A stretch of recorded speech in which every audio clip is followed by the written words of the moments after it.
A, B, C, D, E, F, G, H, I, J, K, L, M, N, O, P, Q, R, S, T, U, V, W, X, Y, and Z. Now I know my ABCs. Next time, won't you sing with me?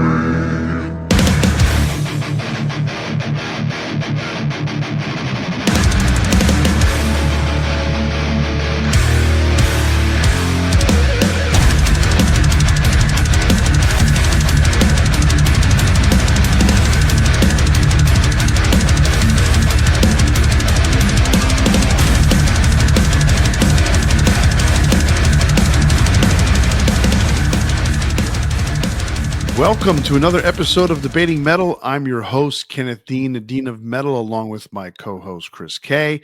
Today, we are continuing our series called The ABCs of Metal. And on today's episode, we are talking about the letter B. So similar to the last episode where we covered A, we're going to do a bracket system to go over the letter B with some of the biggest bands in that letter. Also, then we're going to do a big four. We're actually going to do two today, so we catch up on the letter A as well, but we're going to do the big four songs that start with the letter A and the big four songs that start with the letter B. All right, so sit back, relax, turn it up to 11, and let the debate begin. Okay, so just to kind of catch up on what you just said, we're doing a big four, A and B, because we didn't do A last time. And it's the big four songs that start with the letter A and big four songs that start with the letter B. So we're catching up. That should be cool because, of course, I didn't think a lot about it. All right, so we're going to do this very similar to what we did in the first episode of this series, which is we're going to do a bracket and do some head-to-heads in that bracket. So the bracket for today, the B bracket, so we're not going to let you guys know all the bands ahead of time, but basically, as we start here in round one, Black Sabbath is getting a bye. There are four bands that get a bye. Black Sabbath happens to be the first one listed, so they're getting a bye into the second round. That's just the way the brackets work out. So we're going to start off with Burzum versus Behemoth. Yeah, that's a crazy lineup. I mean, black metal, and something that we don't listen to a ton of, but we both know the weight of both of these bands. Black metal is not something that I really get into at all. Although, like I was remembering when the New Testament album came out, and I kind of just like jumped up and I said to you, I said, dude, there's like black metal elements on this album and on the first couple songs. And when you listen to it, you realize, yeah, it's a combination of so many different things: death metal, thrash metal, black metal, all into one song in those first couple songs. It's crazy to think. Now, what we're going to be talking about today is, one band is true Norwegian black metal, and then the other band is from Poland. So we're going to go ahead and start off with Burzum. Now, so you and I have talked about this, and we've been trying to do a black metal episode or maybe even a series. We don't know if it would take more than one episode to do it. Probably would, just because there's a lot to talk about per se, not necessarily so many bands or anything like that, but there's really just a lot of conversation. So we're going to obviously touch upon that now with this one band that's really important to this scene, or at least at the beginning. But it's just one of these things. It's just such a dark topic with black metal from the beginning that it's really hard to really dive deep without really diving way deep. down the rabbit hole. Yeah, and it's been covered to death, and that's kind of why I struggled with writing, a script or, notes, putting it together because it just felt like it's been done many times, which that's fine. We cover a lot of things that probably have, but I think the lack of passion behind following it also made it hard to write. So, that being said, Burzum obviously is very important in the black metal scene. It's really a one man band. It's Varg Vikernes, who was a member of Mayhem at the very beginning, infamous for his murder of Euronymous, and also really setting the tone for the scene at the very beginning. Even before Mayhem's first album, he was putting stuff out and really caused some of the jealousy between him and Euronymous. Euronymous actually appeared on some of the early stuff, if I remember correctly. But that being said, Varg really embodied a lot of what black metal was at the time. Recording techniques, obviously, like the very very lo-fi sounds. I mean, even recording like through a handset phone, things like that really defined the early sound. Also just the spirit of it as far as the some of the horrible acts that were done, like burning down churches and things like that. Like the guy really truly committed to it, and still has a bit of that persona. I don't really follow anything he does. I know he's been on social media in the past, and used to have, probably still does, but used to have a YouTube channel that I had seen a couple things from before I really knew who he was. And it's interesting because like Burzum in his project, it's like I said, one man band, played all the instruments. Did a variety of things, including like during his time in prison, he had to record differently because he didn't have access to all the instruments. So he did a lot of stuff on keyboards. There was a lot of atmospheric music, and then it would alternate back and forth between black metal. And so it is a really interesting thing if you're into that scene. A very creative individual. It's just a shame, his history, and hopefully you can separate the artist from the art. But if you can't, you're kind of like us, and it's hard to really understand all that. Well, yeah, I mean, it's there's nothing that can be done to make me like anything that Burzum and for what it's worth, Varg Vikernes, also known as Count Grishnak, I think is how you say it. Yeah. It's just not. I mean, the guy's just not. He's not a nice guy. Just put it that way. Okay. Between the church burnings, the murder of Euronymous, and his personal views, there's just not much for me to comment about him. However, that being said, I did listen to some of the music. Okay, so that takes a lot right there. I told you when I first did it, I was like, now this is on my playlist. No, not that playlist. Now this is on my, You my just search. added a bunch of songs. No, yeah, no. This is on my search history, and it's just kind of annoying to me. Yeah. But I did listen to him, and I could intelligently speak on this subject in this particular case. It's not black metal is just not a music I listen to. I remember the first time that I had my store to myself when I was in the music business, when I was running a record store. So the first time I got my own store was in January of 1995, and I remember being in there one morning by myself, and I said, "You know what? Here's the opportunity for me to listen to anything I want to." Right. So I grabbed Dark Throne, uh, and then was it Transylvanian Hunger, right? Is the first album I think that they put out or something like that. I think it's Dark Throne, right? Hmm. Yeah. So put it on, and I'm like, wow, this is horrible. That was my first thought. And I was like, okay, I'm taking this off. And then I had to rewrap it and put it back out for sale. So Black metal is not something that I listen to, but in that particular case, or in this particular case, I'm just not into the lo-fi recordings. I'm not into the shrieking vocals. So that being the case with this kind of music, it already is starting off on a bad foot with me.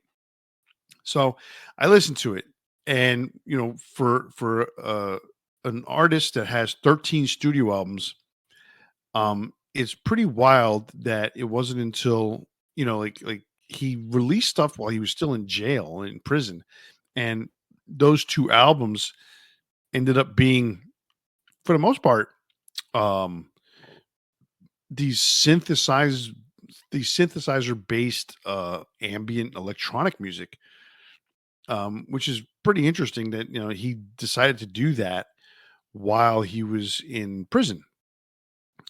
So after he came out of prison, he decided to continue his music career, and he went back to doing black metal albums, and he released 3 black metal albums after he got out of prison. And then since then, he has released basically just electronic ambient kind of music, synth based stuff. And so it's really interesting. I give it, like the electronic music he's got is kind of interesting. I give him that much, but it's not something that I'm going to say, oh, you know what? I need ambient music tonight, so I'm going to pull out Burzum. It's not going to fucking happen. I'm sorry. Yeah. So, No, I get that. And for me, like I tend to think a lot of like bullshit that celebrities do in general is performative. I mean, you're in the spotlight, you're playing a character a lot of times, but this guy, he did some of the things he talked about, right? Like he burnt down churches and stuff like that. So it's like it's hard to just say, oh, it's performative. I mean, I mean, he he took it did too it. far. He took it way Yeah, too far. yeah. We now that you bring up the term performative, okay. On Mhm. the other side of the bracket, we have Behemoth, which, real quick, they formed in 1991 in Poland. They released um, what 13 studio albums? Was it? I think that's correct. Let's see. Yeah, for some reason, 4, it 5, I 6, had 7, 8, 13. 9, 10, 11, 12, 13. Yep. They have released 13 studio albums, and they got 10 EPs, 4 live albums, and actually, so Wikipedia is a contradiction in terms, because they don't update all the little areas that they do, but there's actually 5 live albums and 2 compilation albums, and a shit ton of EPs. Like I said, 10. None of his albums, except for one, so none of his albums in the United States have been certified, but he does have one album, and I say he because Talking about Nurgle. Nurgle is pretty much the main guy behind it. Has one album has reached gold in Poland, which was in excess of 15,000 copies sold. So we were talking about them, when you talk about performative, that that whole band and what he does is performative, in my opinion. While he does have his certain beliefs, I'm going to leave that at that, right? Um, the beliefs, are obviously blend into the music and the lyrics that he creates. But what he does on stage and how he looks, and the videos that he puts together and all that stuff, it's all performative. It is his form of art, and it's visual, it's musical, it's all that combined. Mhm. And for me, it's not my style of music. And the early Behemoth stuff is a little bit better sounding than the Burzum stuff and the Mayhem stuff. But it was definitely better production right off the bat, and throughout the years, the production definitely has maintained a higher professional level. Although, like, his like really early albums, his first album sounds like an '80s metal band demo, because it's that raw, but it's Mhm. still, it's that style. So that's my take on that. What do you got? I mean, as an artist, like I tend to think he's more entertaining as a Nurgle than Varg. The band as a whole, yeah, I think it's more palatable to listen to. But by that extent, it's not the same. Like it's not I mean, the early days was black metal, but it's more blackened death metal. So it's not one for one. One thing I was reading when I was researching was that even though he's a Satanist, he celebrates Christmas because he likes just relaxing and having a good time with his family for Christmas. I I think mean, it's it's one- fun. it's yeah, it's a weird thing. You have your beliefs, right? But then it's a matter of, like, the whole idea behind Christmas, for many people, is just it's commercialized. That's the way they Yeah, think of it. So the commercialization is what he enjoys. yeah, that's what I enjoy about it too. So, but focusing strictly on the music for me, it's more palatable. It's something that I can enjoy a bit more. Is it more impactful in that world? Um, you know, maybe because there's still a footprint that's there. They're still putting out music, they're still playing. It's not, Varg has gone off on a different direction where he's doing, like you said, doing a lot of ambient music and also releasing an AI album where it was all put together with AI. Very interesting.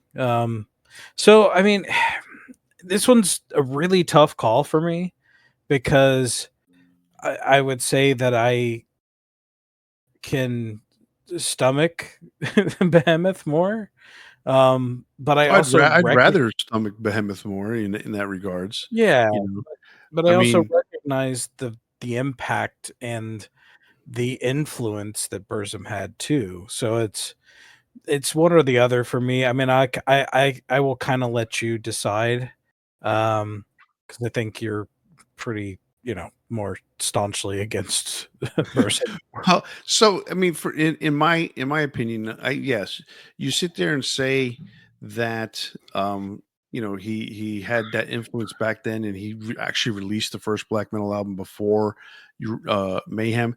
However, um, the notoriety behind Mayhem, and having the picture of Dead on the cover, right? It's Dead that was on the cover. That was later. That was a bootleg that was released. Right, but I mean that whole thing came out. I mean, so there's that notoriety behind it, um, and then there was just the whole thing with Euronymous. Euronymous was the one that pushed it forward, while um, Varg was the one that kind of was working with him, and even though in reality, because Varg killed Euronymous, okay, it's there's like, I don't know, it's kind of hard to sit there and say, yeah, Varg is the key behind it, when it was so much of it was because of Euronymous. Like, Euronymous had the record store that still exists today, whereas Varg was just a person who would show up and hang out, you know with that, in the record store, Yeah. as they were making their plans to take over the world with black metal. So I in the case of Behemoth, though, you know he did his thing, he started, and they're still here, they're still making viable music today. I think that the style that he's definitely crossed over between black and death metal, um and I to me, it should be Behemoth moving on to the next round. Yeah. Now, just to add a little bit before we move on, Mayhem technically with their Death Crush EP was first, but Death Crush is it it's not like fully black metal realized at that point. Um, Burzum released 3 albums, or well, 2 albums and an EP after that, and then Mayhem's first album came out, which was posthumously after Euronymous' death and Varg's arrest. So, Varg was not supposed to be on that album after the murder um, because Necrobutcher agreed to Euronymous' parents that he wouldn't put him on there, and then they ended up just leaving him on there. So, it's an interesting story. There's a movie about it that's somewhat accurate. It's not really 100% accurate. There's a lot of information out there on the internet for it if you're really interested in it. We may get around to that black metal episode someday. But yeah, I'm gonna like just kind of abstain from answering on that. Like I said, I'm either one or the other. It doesn't really affect me either way. So, yeah, I'll accept Behemoth moving on. All right, so Behemoth moves on, and we're gonna now go to the. I was gonna say I'm funny. The Battle of the Beasts. It's Battle Beast versus Beast in Black. All right. All right, so Battle Beast was formed in 2008 in Finland. They have released 7 studio albums. None have reached any level of certification. So that there's something to be said about that, which will go into become particularly interesting when we talk about the stats with Beast in Black. So, real quick, my take on them, it's they're relatively, for the most part, to me, standard power metal kind of thing. Although they have a female vocalist, they her name is Nit. Is it Nit or Nite or Nitty? Valo. I don't understand these Finnish names. I'm sorry if I'm butchering the name. I apologize. She had a really interesting voice because her voice would cross over and kind of, when she started sounding rough, it went a little deeper than her regular voice, so it kind of had a male edge to it. But then when she would sing very smooth, it was obviously definitively excuse me, definitively female. She only recorded 1 album with them. Then she handed over the lead vocal duties to Nura Luimo, who basically has recorded all of Battle Beast's albums since that first, or basically since the second one on. However, she has recently been replaced by Marina La Torraca, and there's that. So the last thing I'm going to say about Battle Beast is, for me, the first song I ever heard from them, I popped it on the other day because I don't really listen to them much. I put on King for a Day, and immediately I got Motley Crue vibes on that song. Okay, I can see that. The riff is very Motley Crue. It's very Saints of Los Angeles is where it reminded me of the most. And then, of course, when the keyboards come in and they have all that extra orchestration, it obviously changes, and it's not Motley Crue. But just that initial riff is what caught my attention. Gotcha. I got into them a little bit with their second album, and that was the first one where Nora was singing. Anton Kabanen writes pretty much all the music in their early days. I was a huge, and I still am a huge Berserk fan. Berserk is a famous manga across the world. It's my absolute favorite of all time. Rest in peace to the creator Kentaro Miura. And a lot of their music was a tribute to Berserk and its themes, and that continued over when he left the band somewhat unwillingly and started Beast in Black, who is their head-to-head on this one. So do you want to go over Beast in Black? Yeah. All right, so Beast in Black, they formed in 2015 in Finland. They have 3 studio albums, and bunch of singles, really. The 3 studio albums is why I was making note of that in particular for Battle Beast is that Beast in Black is a spin-off from Battle Beast with what's his face, Anton Kabanen, you know, is the main guy in Battle Beast and or was the main guy in Battle Beast, and now he's the main guy in Beast in Black. And their 3 studio albums all went gold, and 2 of them, the first 2, went platinum. And now this is gold and platinum in Finland, which is the equivalent to selling 10,000 units for gold and 20,000 units for platinum.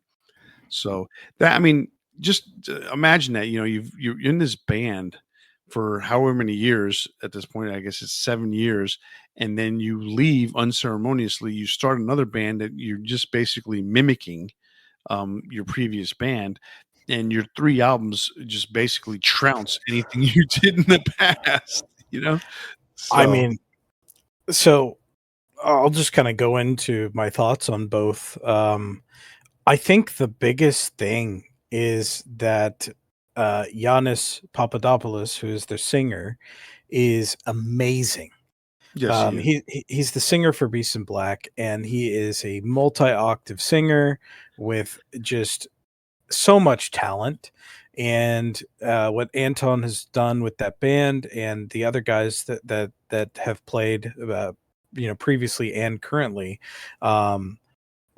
they're incredible, man. And I love all 3 albums. I love the direction they're going in with a little bit of electronica in there.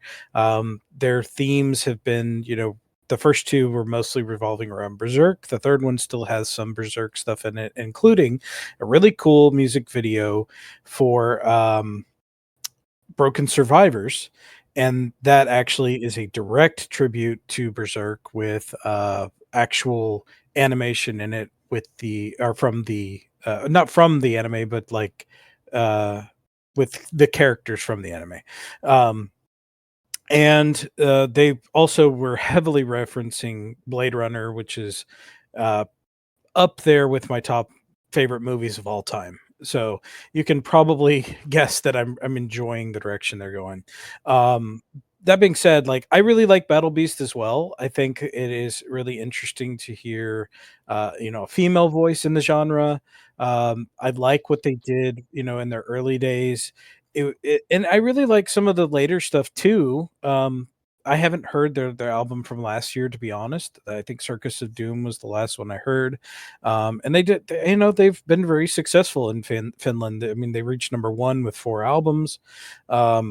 But that being said, I think when they split ways with Anton, that's where they lost some of their creativity. And I just think Beast in Black is way better. I mean, I bought the first 2 albums on vinyl recently. I'm looking for the 3rd album. I'm so excited to have all of them because I absolutely love this band.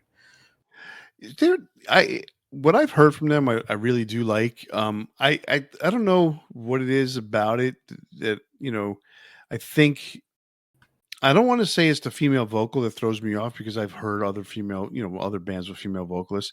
Um, Mhm. so I think that's what makes them significantly different from each other in Yeah. that regards.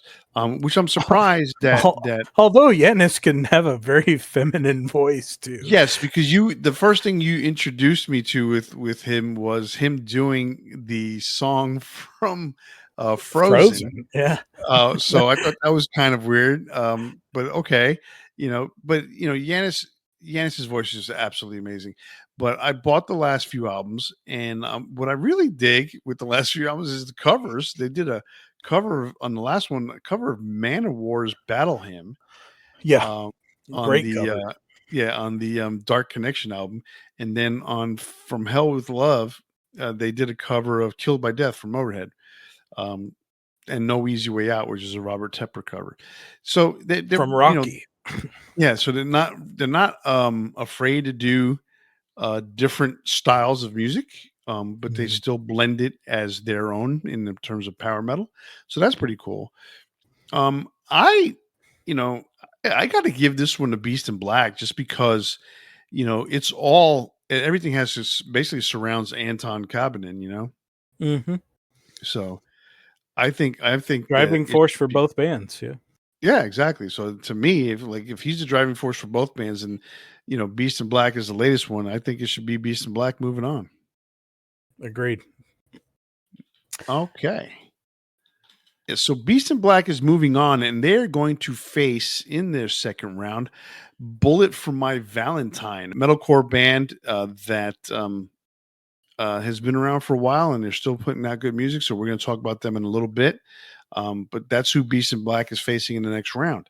So to continue this first round, we are going to pit. I can't say that these two bands are peers per se, but they have obviously a tremendous amount of similarities. So before I announce the names for those bands, I will announce that Black Label Society is also moving on to the second round, and they're going to face the winner of this next round that we're doing, or this next bracket, which Badlands versus Buck Cherry. And the comparison I was trying to make is I was about to say that they're both hair metal bands from the 80s, but they're not. They're not. Buck Cherry formed in the middle 90s, and while Badlands did form in 1988, they are basically a late 80s, early 90s band, and they did not last very long for a variety of different reasons. So let's talk a little bit about Badlands. And basically with Badlands, they formed in Los Angeles in 1988. Like I said, they released 3 studio albums. That was it. And in reality, they only released 2. The third one was released posthumously after Ray Gillen's death. And so just to kind of give you a quick understanding, Badlands was a band formed by Jakey Lee from Ozzy Osbourne fame and Ray Gillen, and they had Greg Chaisson on bass and Eric Singer on the first album on drums, and the second album it turned into Jeff Martin. Eric Singer just kind of turned into Jeff Martin. He transformed. I have a bunch of things I want to say about Badlands, so I want you to talk about what your opinion is on Badlands. I mean, it's pretty cool stuff. I never really listened to them a whole lot, to be honest. So I listened to a bit before doing this, and I think we talked about them on a previous episode.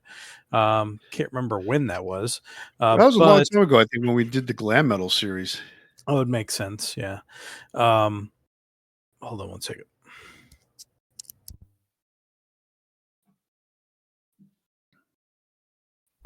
I had to let out a freaking massive burp.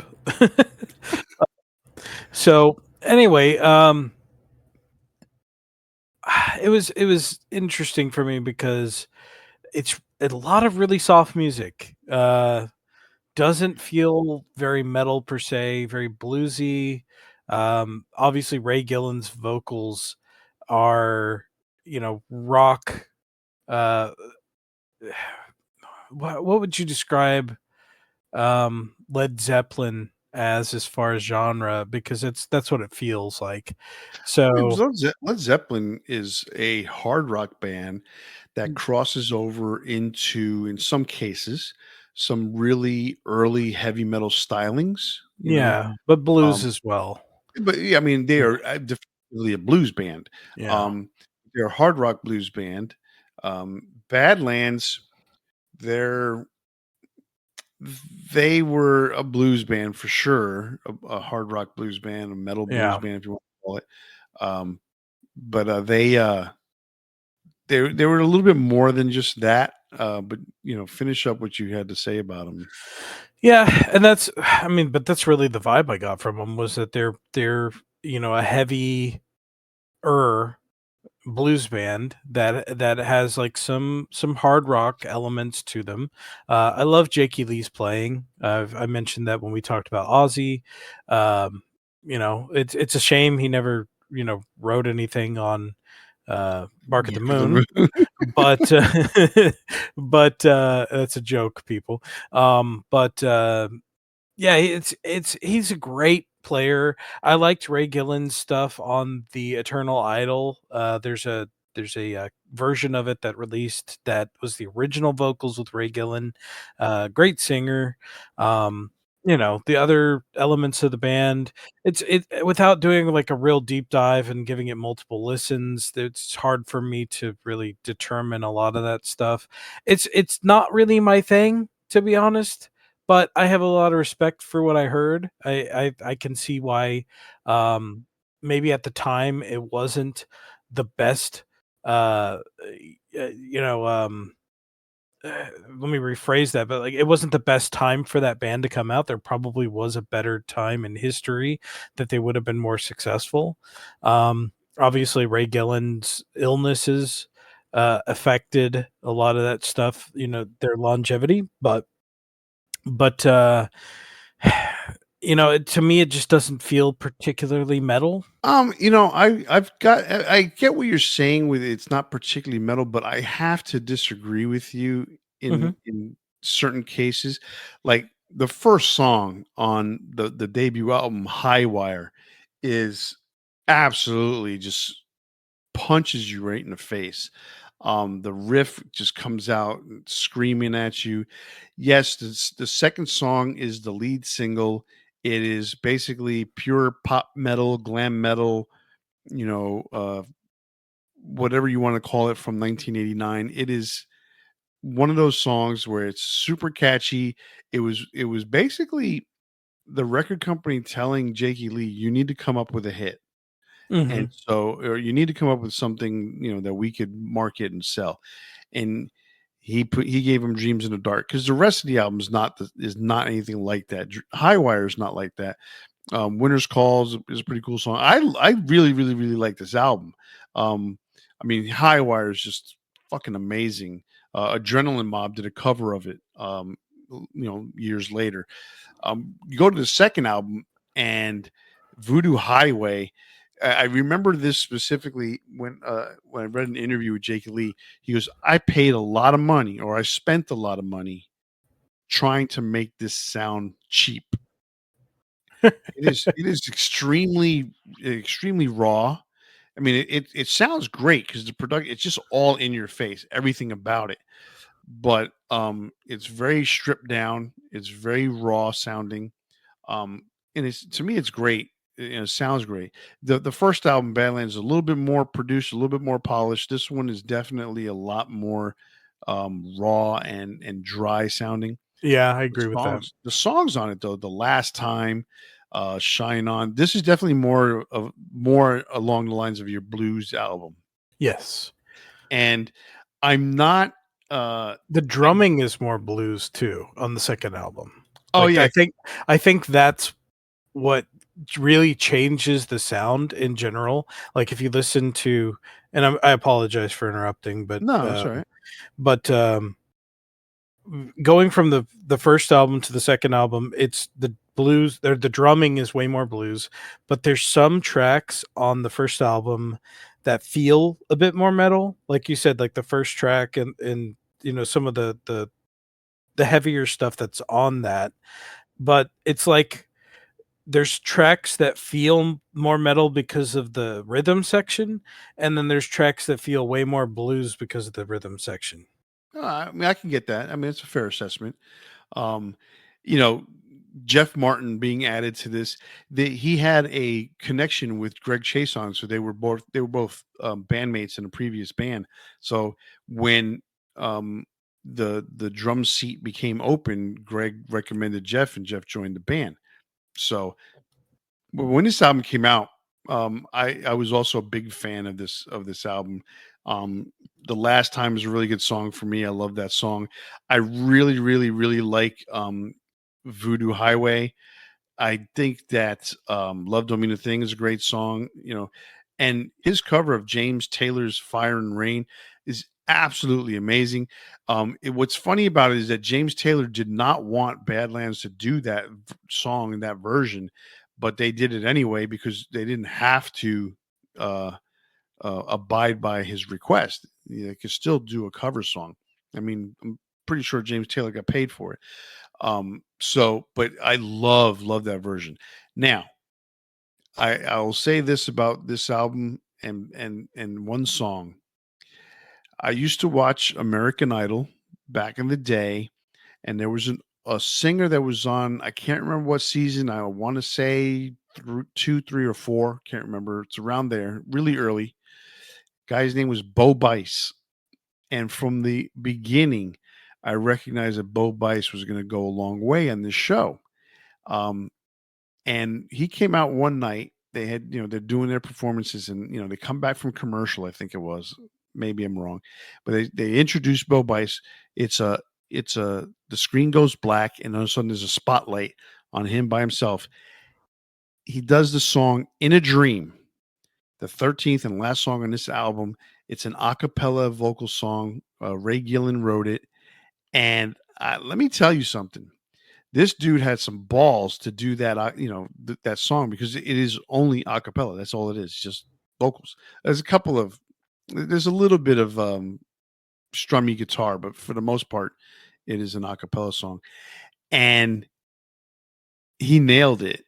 And the funny thing is I jumped in front of my TV and I mentioned to my wife, I said, there's just probably 5 people watching American Idol right now that even know this song. Out of all the millions of people that watch this shit, it literally on one hand you can count how many people who know this song, and I'm one of them. So I thought that song was really cool. It's got a great little melody. Anyhow, so they released a third album, which was called Dusk. It was posthumous after Ray Gillen died. I never have really gotten into that album, only because it came out so many years later, and it was not something that was just readily available. It just really wasn't.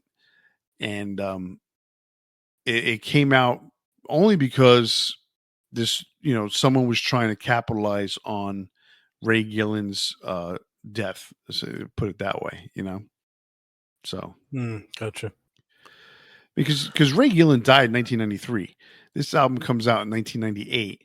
I mean, it was obviously recorded before that, right? But it was these were demo songs. They're nothing really majorly complete or anything like that. So I never really got into it. It is the same band that recorded the second album, Voodoo Highway. So but again, just basically demos that were fixed up, polished, and given to the record company, and they turned it down, and that was it. Then it was released by a label called Pony Canyon. So not super familiar with the album. I should be, but it doesn't take away from the fact that those first 2 albums were pretty amazing, in my opinion. Fair enough. So now we move on to talk about Buckcherry. Now, Buckcherry, they were formed in 1995 in Anaheim, California. They have 11 studio albums, 1 EP, 1 live album, 2 compilations, although I think one of them is more of a covers album than a true compilation. They got 4 soundtrack appearances. 2 of the albums went gold in the US and 1 reached double platinum. They also have 3 gold and 1 platinum albums in Canada for the sales of 50,000 and 100,000 units, respectively. This is an odd band in regards to the fact that they spaced out their albums really, really far apart. Yeah, I see that. Just looking at their history, I mean, they took a hiatus for a little while too. Yeah, I mean, so the first album comes out in 1999, right? And it's a really cool. I mean, it's a cool album. I love. I like it a lot. I mean, "Lit Up" is just an amazing song to me. But the album does well, and it's not for a couple years that they release their second album, which doesn't do as well. And then the third album doesn't come out for 4 more years. But by the time the third album came out, 15, I was like, "Oh shit, they're still around?" kind of Well, thing, you know. technically, no, they weren't. They were on hiatus for several years at that point. And that's what I think I had heard, right? So, and it's funny because, you know, I got back into that, that album 15 and the song Crazy Bitch just blew up. Um, that was when I had just gotten back into into the record store business, and that was no, actually no, I got out of it earlier that year, so I was not in the record store when that album came out. I had to basically left the record store in January of 2005, and I'll tell you exactly. I know exactly what day it was. It was January 16th, Hmm. 2005, because that was my daughter's birthday. Was the last day that I worked, or the day before her birthday was the last day I worked at the record store. But anyway, 15 was a pretty good album. They've released a bunch of albums since then. They've had some good songs. Black Butterfly is a good album. All Night Long is a great album with a good song. So, they keep releasing stuff, as bands tend to do nowadays, because they just can't quit putting music out, which is good. But nothing has been as famous as Crazy Bitch or Lit Up. So, Um, I want to say that the first time I listened to Buck Cherry is today. Just a band that was never on my radar. And that being said, like the reason being is like it just wasn't the genre that I was into at the time of their first run. And then I was in college by the time they came back and just totally missed anything by them. It's not really my kind of genre, like kind of like sleazy hard rock, um, maybe like a little. I don't want to say bluesy, but in some elements, yeah. So it's kind of fitting. I think they're the most bluesy sounding next to Badlands, so it's probably a good pair off against the two. right. Um, I listened to a few of their biggest songs, and maybe it's just because I'm just hearing them now at nearly 40 years old, and I'm like, these are kind of dumb. Are Um, you talking about Crazy Bitch? Crazy Bitch was better than Lit Up? Fuck It or whatever it was Oh, called.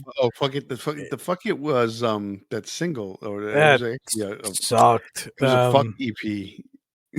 Yeah, it sucks. But I recognize like um to their audience, they're probably pretty entertaining.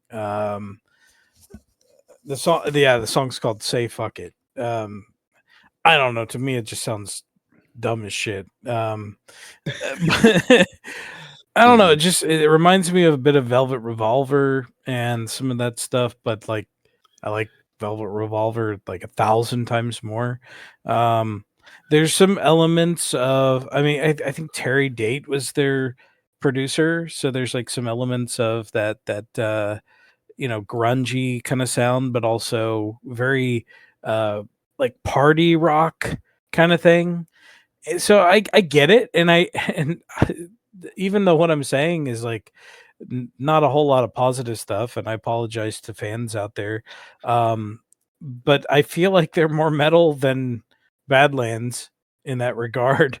So I don't really know which way to go on this one. What do you think? So it's funny you were talking about how they were kind of, you didn't, I guess for lack of a better phrase, you were trying to say that they were childish or immature with Yeah, their songs. Um, I love Crazy Bitch. I think that song is awesome. yeah. Um, I really, really love Lit Up from their first album, because that's just, I don't know, it's just one of those things where it catches my attention. It's got a great hook to it. Remember, I'm the hook guy here, and I really, really think that song has got a tremendous amount of hook.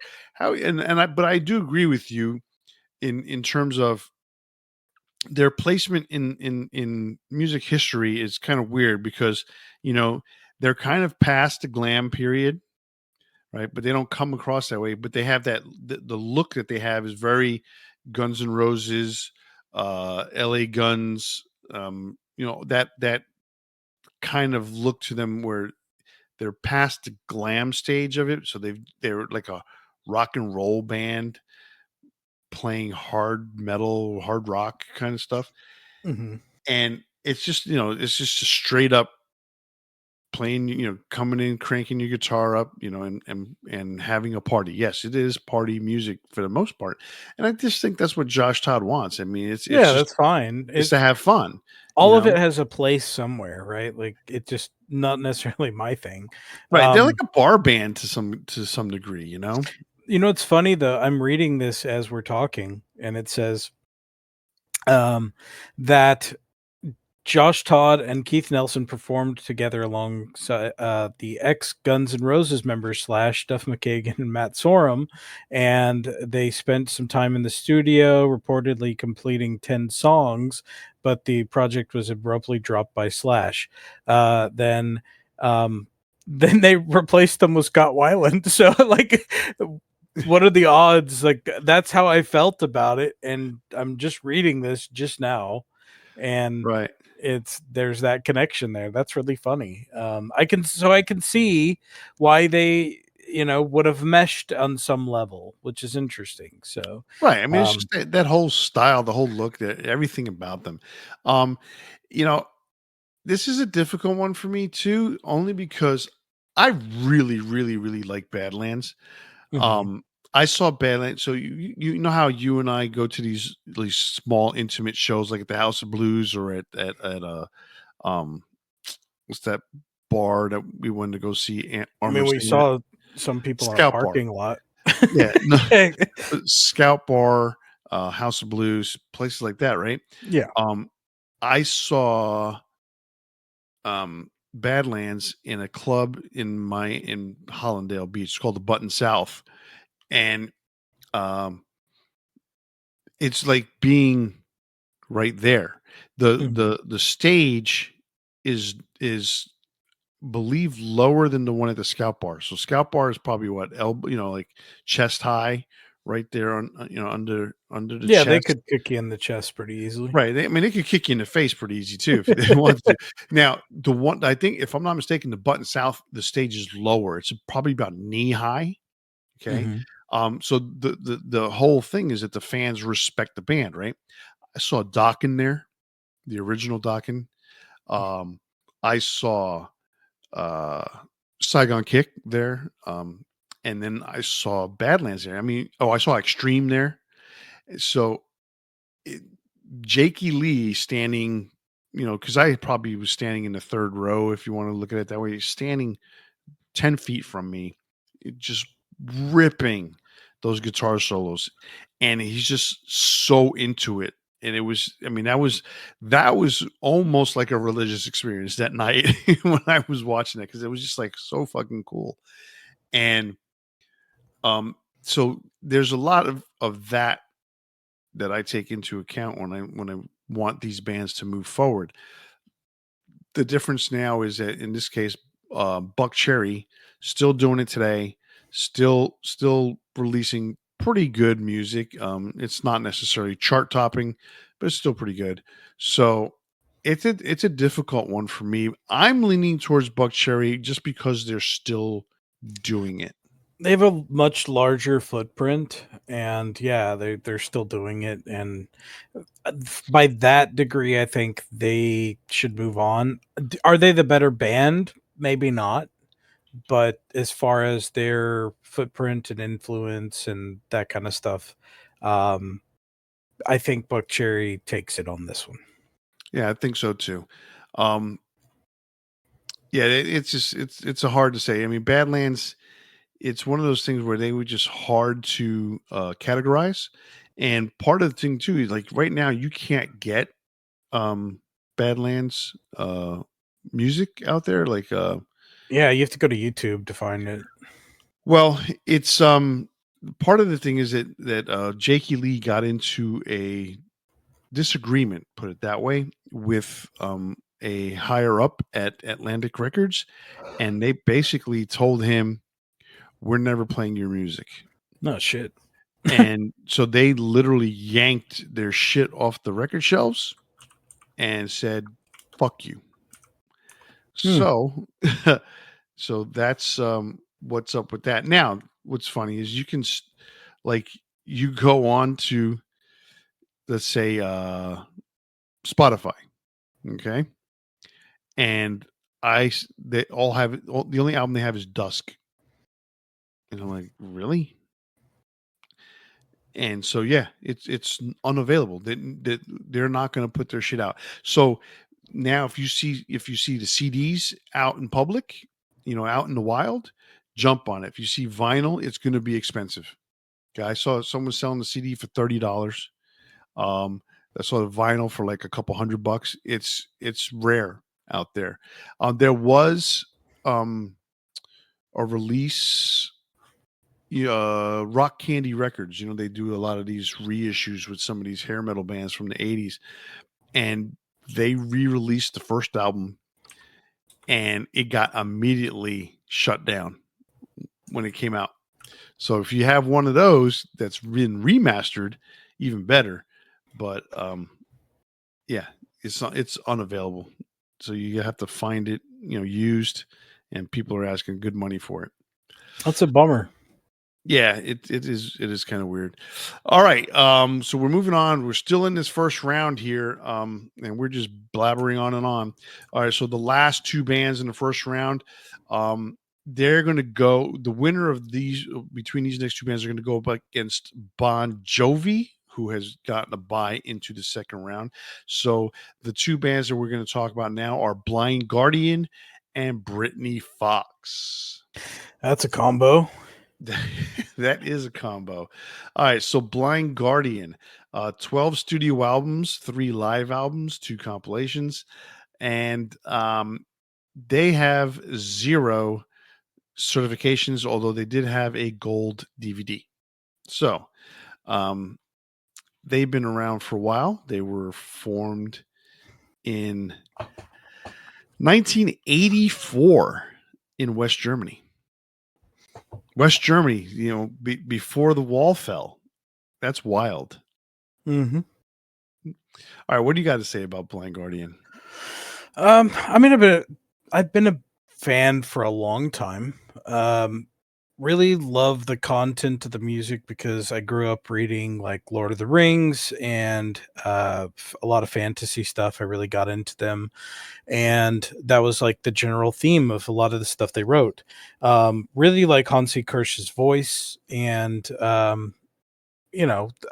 grew up with a German grandmother. My mom is German, from Germany, not just heritage, but actually born there. And there was some interest in that, and I always wanted to connect with my grandparents more. It was very hard, and I don't really have a relationship with them today.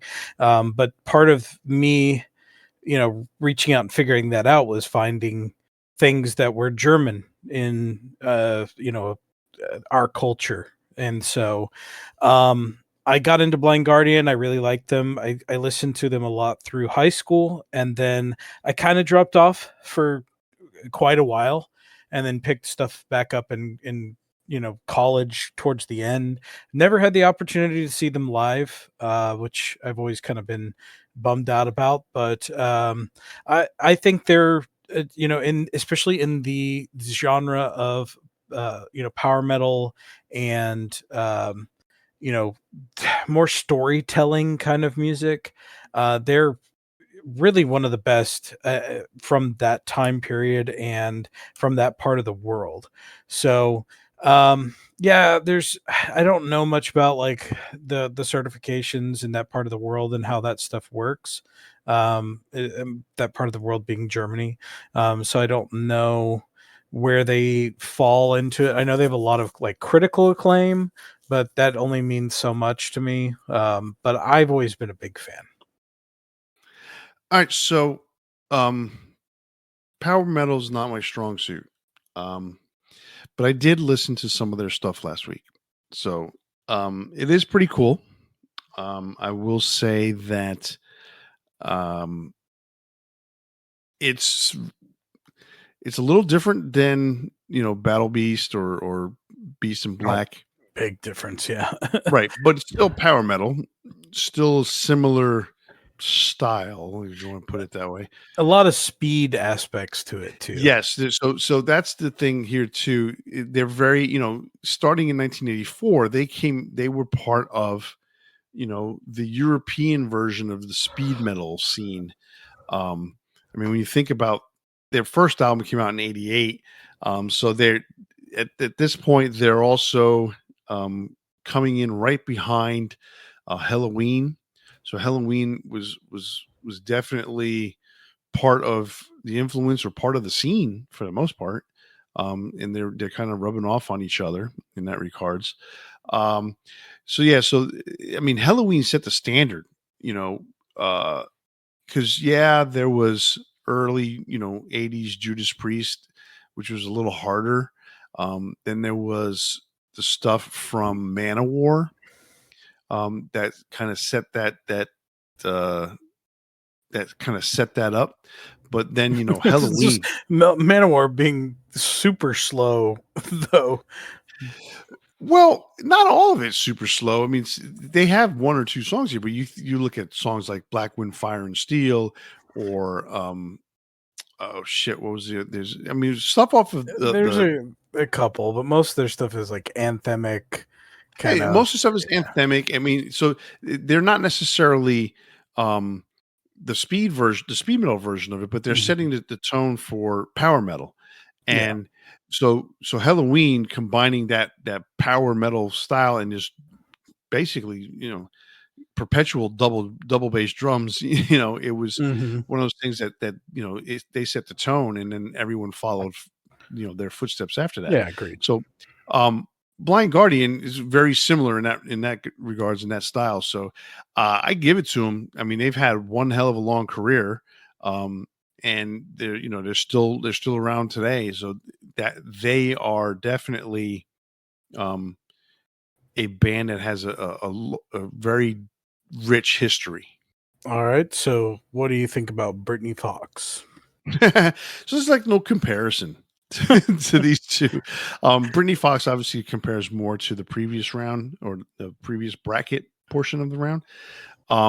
They're a hair metal band, formed in 1985 in Philadelphia. They're basically, um, for lack of a better term, a sister band to or brother band to Cinderella, um, and probably even partially.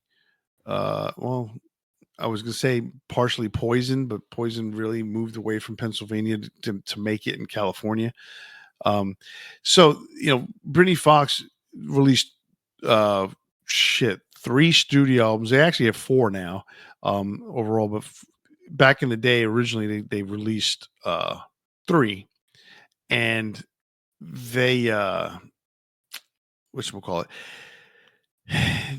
their music is definitely hair Music. metal, pop metal, glam metal, what you want to call it, and it's just inferior in comparison to bands like Poison, Motley Crue, Cinderella, and the like. It's just not the same.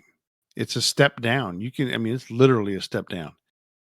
You know, and the first album, while it went gold on the strength of 2 big singles, for one for Girl School and the other one Long Way to Love, it never really, you know, after that, it just didn't take off. I mean, Boys in Heat, the second album, the best thing about it is a cover song called Hair of the Dog, um, from Nazareth.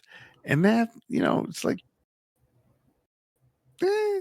It's funny, when you asked what's the biggest song from Brittany Fox, I told you Girl School and Long Way to Rock, right? Which was the Yeah. incorrect title. The funny thing is the second album has a song called Long Way from Home. So the first album has, Long Way to Love. The other one was Long Way from Home. I mean, they might They as should- well have done Long Way to Rock, 'cause that would have been like the third album or something like that. Long way from fame. Yes, Long Way from Fame. Um, it's they're just inferior. I mean, I'm gonna tell you right now, I'm giving this one a Blind Guardian. Wow, you. I'm gonna go with you, but I'll give you my opinion. So I listened to a little bit of Britney Fox. I'd never really listened to them a whole lot. Um, they're yes, they're very similar. Who did I say they sounded like when we were talking before the episode started? Um, the singer, like it's very similar in Oh, you said style they to use Brian yeah, Brian Johnson, Johnson. and obviously Tom Kiefer. So there's that trying to sound kind of similar. um Tom Kiefer is leagues better, like just massively better. Like fantastic singer. We all love Tom Kiefer. um I couldn't get into what I was hearing because like you said, like it's not as good, and that's Yeah. okay. And if you're a fan, I enjoy, but Joy. but for me, I really wasn't feeling it. For me, like when it comes to this kind of stuff, like I need um some level of originality. There's a lot of these bands that we've talked many times about the hair metal scene, and how they were just signing anybody they could because it was such a big thing. And what ends up happening is you get a lot of these bands that just don't feel authentic. They just feel like they're glomming on to whatever's popular at the time, and that's how I felt about it. It was like I just didn't feel that natural sound. Like you can listen to a Motley Crue and whatever your feelings are on those guys, like there's something magic there. You listen to the first Guns N' Roses album, which I know it's after hair metal and it's a different thing, but there's still some level of connection there, and you just go like, this is it's not just the songs, it's the guys, it's the sound, it's the quality of the music. There's so much there. You can listen to Poison even. I'm not a Poison fan. I've said that many times on this show, but you can recognize the talent. You can recognize the quality of the songs. There's something there. There's a drive, and there's a lot of these guys when I listen to them where I'm just like, they're there. They're doing it, but they're not like putting in the same amount of effort. They don't have the charisma on the same level, and I just don't feel it. So to me, I just wasn't into it at all. Oh, I agree. So, when at the end of the day, it all comes down to the songs. Yep. They had two good songs with Girl School and Long Way to Rock or Long Way to Love. um, and essentially after that, they were just basically regurgitating, immature lyrics, immature themes, and trying to, get pull one over on the crowd. I mean, they weren't doing it on purpose. That was Mhm. just their style, and unfortunately, it doesn't hold up, in compared to other bands of that genre. All right, so are you putting in Blind Guardian too? Agreed. Okay, so it's keeping on the Blind Guardian bandwagon that we're on here. They're going up against Bon Jovi in the next round. So this is round two. So now, or basically, you can look at this as the quarterfinals. Um, so we already spoke about Blind Guardian. We kind of know where we stand on them. But they're going up against Bon Jovi. I mean, Bon Jovi, powerhouse of a band. Obviously, they've been around for a long time. So let's give you a rundown on who they are and everything that they've accomplished. So Bon Jovi started in 1983 out of New Jersey, and they have released 16 studio albums, 3 live albums, 5 compilations, a shit ton of singles, a shit ton of videos, 1 box set, and several different EPs. over the years. Their accolades are really just too much to list. Every album has gone platinum except for the more recent ones. So everything up to let's see, everything up to Lost Highway, which came out in 2007, has gone platinum. Um, The Circle, What About Now, Burning Bridges, This House Is Not for Sale, 2020 and Forever. Those have not gone or have not been certified in the United States, although The Circle is certified gold. Excuse me. It's a amazing career. I mean, from 1984 all the way to now. I mean, we're talking 40 years worth of music. We're talking 40 years worth of entertainment from Bon Jovi. I mean, they got a diamond album. 35 years of entertainment. Oh, 35, yes, because it was they've been doing it. What do you mean 35? Because have you heard his voice in the last few Oh. years? Okay, so you got me there. You got me there. Okay. Yeah, the last few years have been rough on the poor boy. He's had some issues with his vocals. He's tried really hard. So supposedly, he wanted to do another tour, and supposedly he was either gonna, it was gonna make or break him. At that point, if it didn't go well, he was just gonna kill it. I haven't seen the tour start again, so I don't know what the deal is. But anyway, so I mean, they have one diamond album, Slippery When Wet, 15 million copies. Mhm. I was a huge Bon Jovi fan back in the day. Slippery When Wet, New Jersey, These Days, Keep the Faith. I mean, big fan. 7,800 degrees Fahrenheit and the first Bon Jovi album. The only thing I really take away from that is Runaway, which is the first single that they ever had. I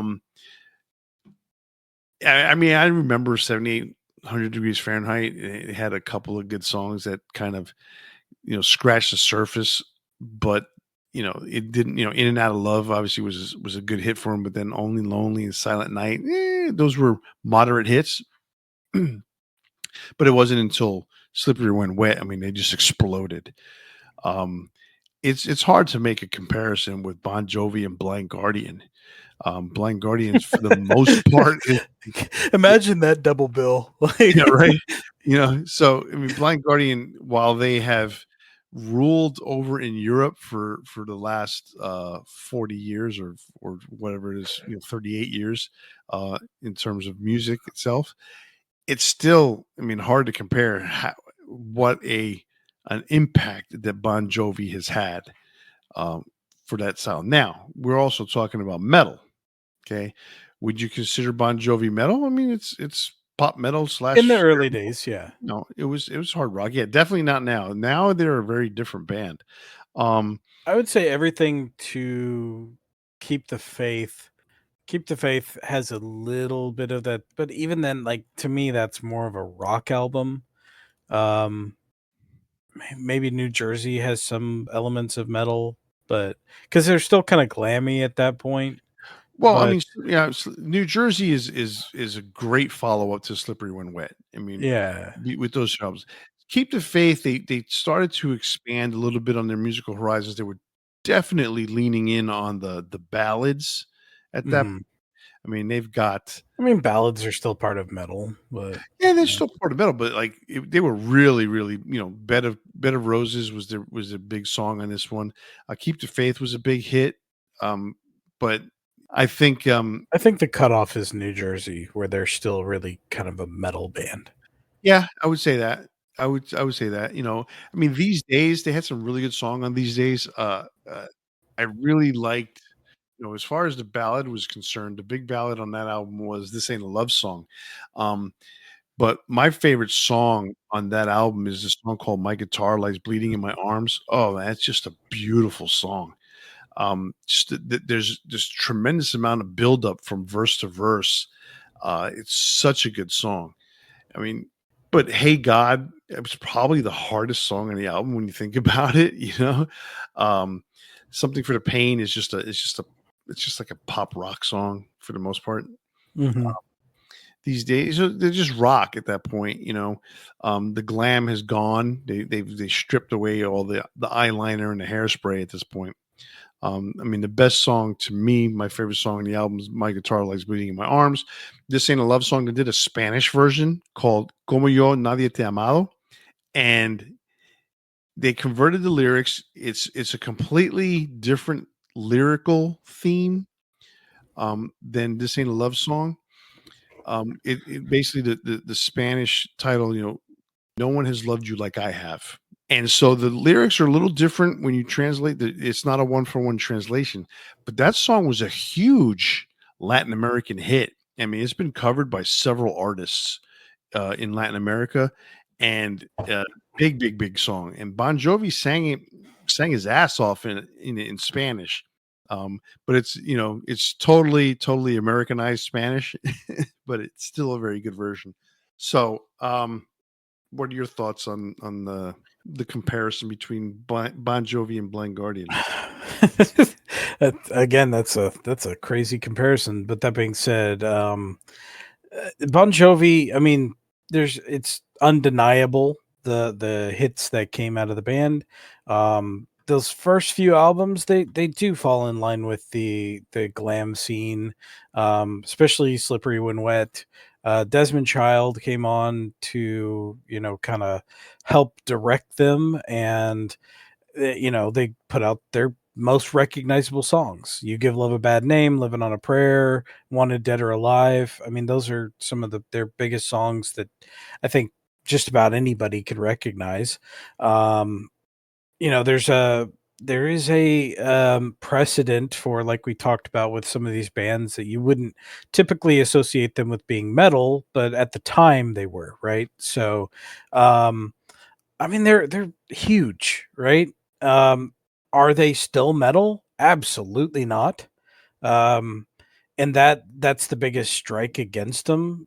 When I think in my head of Bon Jovi, and if you were to say that metal band Bon Jovi, I'd kind of giggle before, tee before before thinking, oh yeah, they kind of were at a certain point. But even then, to me, their songs aren't metal. Like, if you said, you know Poison versus Bon Jovi, there's probably not a whole lot different at that time, but I still tend to think of Poison as more metal than Bon Jovi. Is that fair? I would sit there and say yes. Yeah. There's a definitely a heavier aspect to Poison, especially on the first two albums. Mhm. Um, the third album and then the fourth album kind of tend to start straying very similarly to how Bon Jovi did, where they're just a little bit more straightforward hard Yeah. rock, you know. But yeah, I mean, But I think Runaway's like a pop hit to me. Like,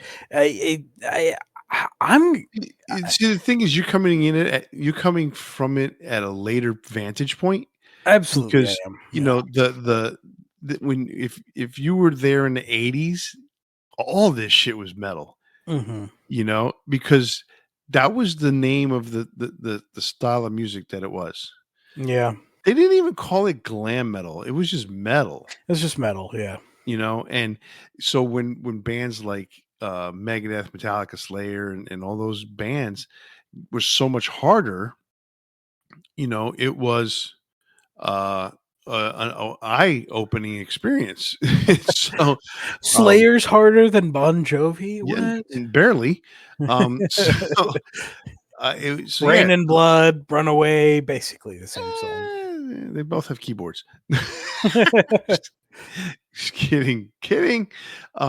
But you know, that's why, you know, Slayer was categorized as speed metal, thrash metal, because it was different than what everybody else was listening to.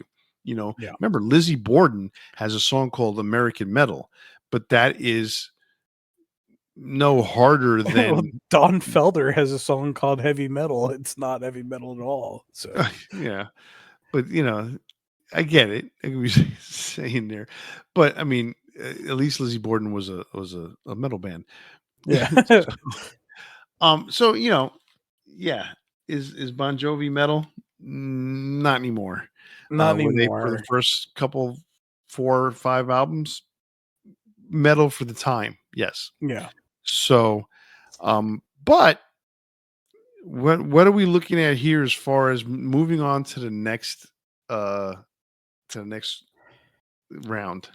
I mean, Blind Guardian is continued to be a metal force. Their albums are still really good. I don't think they've really declined in quality. They represent that part of the world in our list of obviously we have Behemoth from Poland. We have Beast in Black from Finland. We've got Bullet for My Valentine from Wales. So I mean, we've got a good variety of stuff here. I think Bon Jovi definitely has their place in time, but as far as being a representative of metal, I'm going to say no. And I'm going to agree with you. I think in this particular case, we have to move Blind Guardian on. They defeat Bon Jovi handily, as far as they Metal. are a metal band. Yeah. And If this was a hard rock competition, Bon I mean, Jovi wins hand over other hand. I mean, if we're talking about a glam metal competition, Bon Jovi's still hanging in there. Sure. Yeah, you know? absolutely. So, but we're not. And So, if it was a different circumstance, like who had the biggest album or something like that, obviously there's different conditions, but we're talking about somebody that's going to raise the flag of metal. It's not Bon Jovi. no, it's not. Okay, so we're gonna move on. So Blind Guardian moves on to the semifinals, and we're now going to put Buck Cherry up against Black Label Society. So we've heard about Buck Cherry. We've already spoken about them. Black Label Society. We all know who they are. We all know who the main driving force behind that is. Black Label Society is Zach Wild's band. They have released 12 studio albums, 3 live albums, 4 compilations, and a few EPs in there. They have no gold records to speak of, but they do have close. Actually, no, nothing's close. I'm looking at this. Sales wise, there's nothing close. And here's why. This is going to be my explanation as to why. One, they came along in the period of time, 1999 was the first release. It really was just a side project, and this wasn't necessarily something that was going to be, a headlining type of situation. Like, they're not headlining arenas. Okay. However, the music is still solid. It is still, heavy metal. It is still Zach putting together his version of a gang, if you want to put it that way. I never didn't. Since I got into Black Label Society way after they started, it was funny how I started going back and I'm like, what's with the chapters? What's with the Godfathers? And I was like, what is all that? And then you start realizing, it's the jacket that he wears is supposed to look like a motorcycle gang jacket. I'm like, okay, not a bad idea, but he's not a motorcycle gang. He's not an MC. So it's just interesting style, look, the whole thing about it. But the music is outstanding. I mean, you mentioned, you and I were talking about them about Zach the other day, and you mentioned that you think that he's basically just another version of Ozzy. And I mean, that's where he got his big start. He well, yeah, started writing music for Ozzy, so Ozzy started adopting his sound in essence. he did And eventually, yeah. yeah, so But I that think was part of the reason why he told Zach to move on was he says, I sound like you rather than sounding like me, right? right. So it's not that he's another version of Ozzy. His vocals, yeah, I think they're heavily influenced by Ozzy's sound. He grew up in that system, so it's like he's going to catch a lot of that comparison for sure. He is instrumental in Ozzy's solo sound post um, well, post Jakey Lee technically, but Yeah, really post um Randy geez, Rhodes. Randy Rhodes, right? So, because Jakey Lee was also continuing that Randy Rhodes sound in a lot of ways because that's what Ozzy wanted at the time. Well, I don't think Zach is really capable of being anybody but Zach. Um, so, he influenced Ozzy's sound. Therefore, in contrast, it's like, what goes up must come down kind of thought where he influenced Ozzy's sound and therefore Ozzy's sound as a band influenced what he would continue creating. I agree to some extent, but I'm also looking like the first four albums: Sonic Brew, Stronger Than Death, 1919, Eternal, and The Blessed Hell Ride. Zach's voice didn't change until The Blessed Hell Ride. Zach was doing that whole, singing deep within Yeah. his diaphragm and trying to come out sounding real tough and stuff like that. It's just one of Didn't these sound as weird. natural to him, but it still sounded good. Right, which it was cool, and then with the Blessed Hellride, and especially when he did that duet, basically, not really a true duet, but when he did Stillborn, it was a combination of the two voices, Ozzy's voice, and even but Zach's two different voices. Which there's Zach's deep voice, which he did on the first three albums, and then Zach trying to do an Ozzy voice, and that's where Stillborn like nails that on the head, right?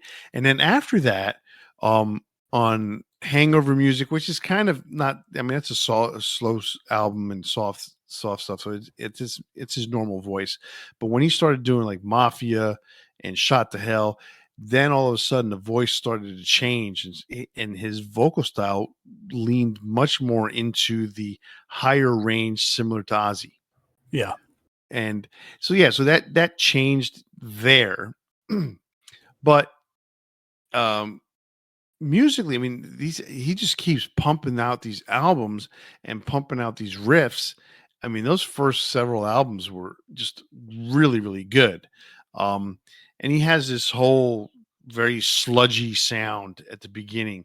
I even thought, like, when I got 1919 Eternal and I was listening to Bleed for Me, there's something about that song that says, "Man, this sounds like it was programmed drums." And I was listening to it again the other day, and I was like, "Okay, so the rest of the album sounds like there's a drummer in there because I could hear some of the ghost notes popping up here and there." But there's a large part of that album sounds to me like it was just programmed drums. Um, However, I can't prove that, so I'm not going to ask. But I mean, if you're going to say that, then you could probably say that Ram It Down has programmed drums. Who would believe that? yeah, no, I get what you're saying. I'm kidding. Yeah. It's just very interesting how this album has a very syncopated sound to the drums all Yeah. throughout. No matter how fast or slow the drums get. But that's not to take away from anything. The songs are really good. This is one of my favorite Zach albums. Blessed Hell Ride's another one of my favorite albums. And he's done a lot of stuff, like Order of the Black. Oh my god, that album's great. I love that album. And then since that point, it's been more of the same, if you want to put it that way. And Mhm. so there's not a lot of let me break out from this mold. He's literally just like, this is my mold, and I'm not changing it right now. So he's got a new album coming out this Friday, and so I get to listen to some new music again. So that should be interesting. Yeah, I didn't realize. Yeah, it's this Friday. Very cool. Mm-hmm. Um, man, it's tough for me because I've said before I wasn't really listening to a lot of their stuff. There's some songs that I really like. We saw them live. I enjoyed that a lot. Um, Zach is super entertaining. I love his personality. He I don't. I mean, what am I trying to say here? So I don't know if there's too many people out there that like one represent metal as well, but also like just don't give a shit. You know, like if you said Yeah. like if you don't you're not the metal guy, he'd be like whatever, I don't care. Like like it's- that I love that attitude because it's so metal. Um, You're not the metal guy. Well, I'm metal though. yeah, yeah, just whatever, you know. Um, but when it comes to them against Buck Cherry, I mean, Buck Cherry, I kind of defer to what I said before. Just they've have their place. They're fun. Um, I don't like in my scope of what I view metal as. It's the heavier stuff, and the Zach's stuff is just it's heavier. It's more the current scene of things. Like, the party stuff was really cool in the 2000s, and I kind of missed that scene altogether. And when I think of like who in my mind represents metal, if you said Zach, or part of it is, yeah, obviously, like I connect him with Ozzy, and Ozzy is, just is such an important part of metal with between his stuff with Black Sabbath and his solo stuff. And they're just kind of intrinsically linked together. So it's hard for me to just be unbiased and say that that's not part of it. Um, so, like, if I have to objectively judge Black Label Society, though, are they really bigger than Buck Cherry? Yeah, I think so. I would think that the consistency of Black Label Society Yeah, compared to Buck Cherry, just the fact that they are pretty much really just a heavy metal band. yeah. Um, I kind of agree. I mean, you're telling me you want to lean towards Black Label Society, and I don't disagree. I don't disagree. I think they definitely have the edge over Buck Cherry. I mean, Buck Cherry. Obviously, they have a gold album. They have Grammy nominations, which I could give two shits about. But I know some people really value that kind of stuff, namely people who work for the Grammys. But um, so there is some level of accolades there, but Zach is just, you go to every show that is related to that kind of stuff, and you see, I don't see typically Buck Cherry on Battle Jackets. I see Black Label Society. So I'm going to go with Black Label. Yeah, I agree with you. When it comes to straightforward metal, it's Black Label on this one. Okay, so our next line, we've already spoken about Beast in Black. They're going up against Bullet for My Valentine. Um, I'm going to be honest straight up here right now. I don't know a lot about Bullet for My Valentine. I know that they're a Welsh band. They come from Wales and they play metalcore, something to that effect. But I've never really listened to them very much, and I'm not gonna take anything away from them. They have had an outstanding career. They have 7 studio albums. They've got 5 EPs, 4 live albums, a whole bunch of singles. I mean, their career, speaks for itself. Um, they have their first album went gold, The Poison, and then the rest of them have gone gold in other countries. For the next couple, since the early 2010s, they have been pretty much steady releases of music, but nothing, that has gone and moved the needle whatsoever. So, but I think that's the way of the music business right now. You're not getting these gold albums like you used to get before. You really, really need to do a lot, and really be way up there in your genre to be even remotely close.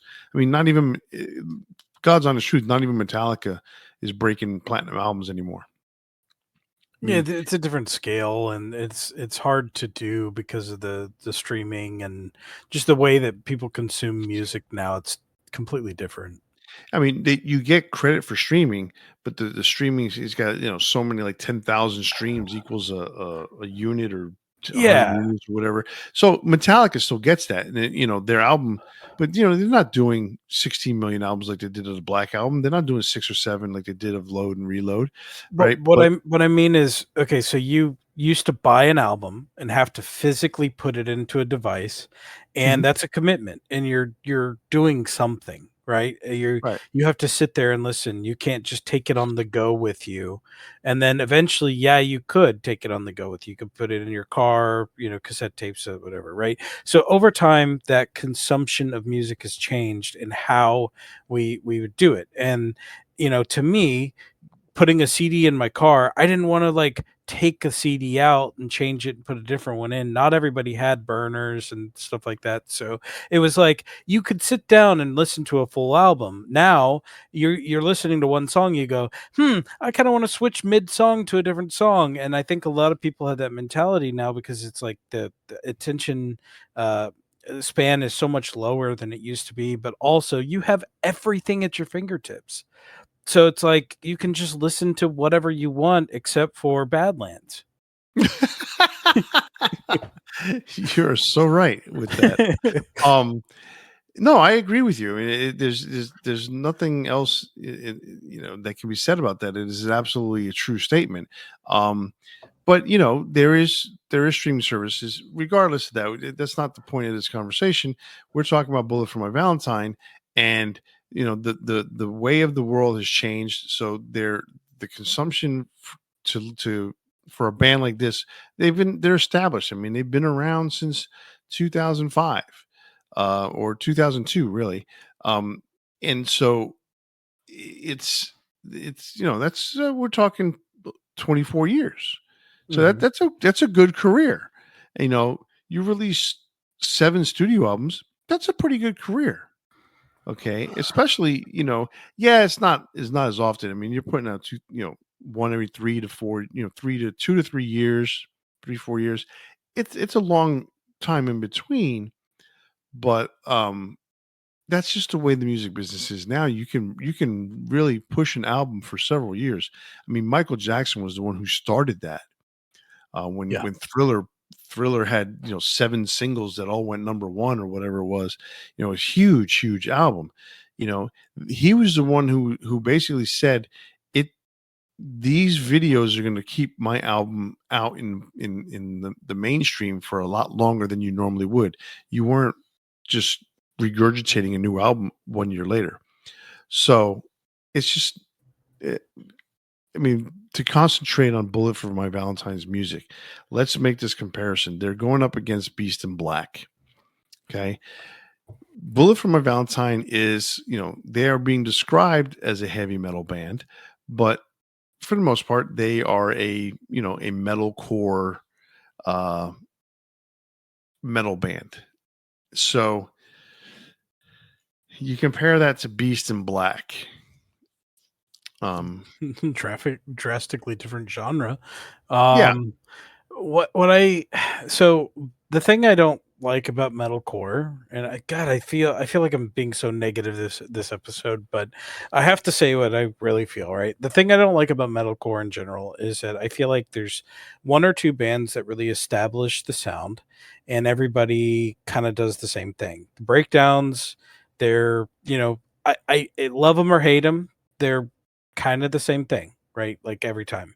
Um when it comes to the riffs, you've got your rhythm section doing the exact same thing as your melodies and stuff like that. Now there are some that are more melodic and interesting, and I've lightened up a lot of my opinions, to be honest, um on metalcore stuff. I really have.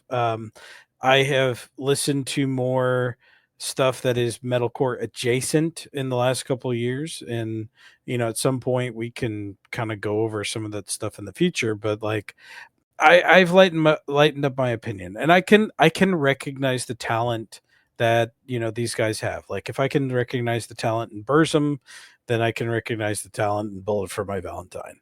That being said, like I could never get into really whiny vocals. That is kind of a hallmark of some of, especially the early metalcore stuff. I not grew up, but like after college, one of my first jobs, I hung around a lot of people that were my age and maybe a little bit younger, because I worked in retail, and a lot of them were singers for metalcore bands. Like I went to several shows with people that I knew and that were in metalcore bands, and I've talked about stories where the pit where everybody's throwing their hands and kicking and stuff. There was a girl that got kicked in the face, and I ended up clotheslining a guy, almost completely knocked him out at the show. I had a great time.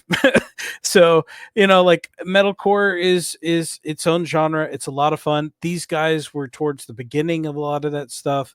They, set some standards for other bands. They've had some level of notoriety. Sold a million US albums. Like that's pretty wild. Um, that being said, doesn't do anything for me. So it's hard for me to like go, let's pick them. I mean, I get where you're coming from. Um, it's one of those. Is Beast in Black better than Bullet for My Valentine? I think so. I think there's a lot more creativity. There's so much variety in the music. They've introduced a lot of electronic elements, but then there's also songs that the sheer range and capability of Yanis's vocals. There's something very unique and interesting there. They don't shy away from doing modern style ballads, but at the same time, the next song could be heavy as hell. So I think there's a tremendous amount of variety in the music there. Whereas, what I listen to with Bullet for My Valentine, there's some good stuff. I'm not going to deny it. Like there's some good quality riffs. There's some, the band itself, they're very talented. I noticed that the lead singer, I want to say his name was, let me not say the wrong thing here. Matthew Tuck. He plays bass in the studio, or at least used to. So he's obviously like these guys are multi-talented. They're very capable musicians. But as far as the genre goes, just not into it. You know what? I can totally understand that. I mean, for me, metalcore, eh, from the beginning of this show, I've always talked about, and I mentioned even earlier in this show, I'm all about the hook, right? Mhm. Um, I can safely say that the power metal genre is definitely about the hook, Yeah. right? Now, when it comes to metalcore, there's a hook in there. I think the whole idea. So it all depends on the kind of metalcore you're talking about, right? Because some of them use um, the clean and the dirty vocals at the same time. Mhm. One over the other, or one in exchange of the other. Some of them use it where it's just clean for a while, and then they bring in the uh, the dirty vocals during the chorus, or even opposite. They're going to be more dirty during the verses, and they bring a clean vocal for the chorus, right? That's where you get, like in that part is where you get some of the melody and some of the hooks, right? I believe that there's more hooks in power metal as a whole than there is in metalcore, because there's something about the breakdown that it's good, it's cool. I mean, I'm gonna bang my head to it every single time, you know. However, um, there's something about it that I don't always want to have the dueling vocals for themselves. I don't know. It's like in some, like for instance, Shadows Fall. Brian Ferris, is the singer, and his guys. John Denai and Matt Blashan, I think it is, or whatever. They do the background vocals, and when they do the background vocals, they're the ones who kind of sing the clean vocals, and then Brian's the one who does the dirty vocals. But even when Brian doesn't growl, his voice is deep enough to make it sound like it's not a drastic change. Yeah. Same thing, even to some degree, like Lamb of God doesn't do a lot of changing their vocals. Their vocal is, Randy is Randy. He has one song where he's got clean vocals throughout the entire song. But they're that whole new wave of American heavy metal was slightly different than what metalcore became. So basically, in a nutshell, I'm trying to sit there and say is I would rather have the more hooks than, I guess, the heavy riff. Yeah, I'm in agreement with that. That being said, like I want to make it clear that we're going to be as fair as possible when it comes to this stuff, and our opinions are what they are, and it doesn't mean that just because we don't, we're not the biggest fans of metalcore, there might be winners that are metalcore later on. I don't know. We'll see. But we're gonna go with our gut feelings on these, and to me, I'm gonna say Beast in Black wins. I mean, I agree. But I like you said at some point there may be a metalcore band that wins. Yeah, they can win a round. They can go a couple rounds because it's just who they're up against. Yeah. In this particular case, Beast in Black. I mean, even if they went against Battle Beast, it would be a tough competition for them. But I give it to Beast in Black because they're just that much better. All right, so we get down to the last of the second round, and that is Behemoth versus Black Sabbath. So we already talked about Behemoth, so we're going to talk about Black Sabbath. We don't have a lot to say about Black Sabbath because we've talked about them to death on this show. We know all about Black Sabbath.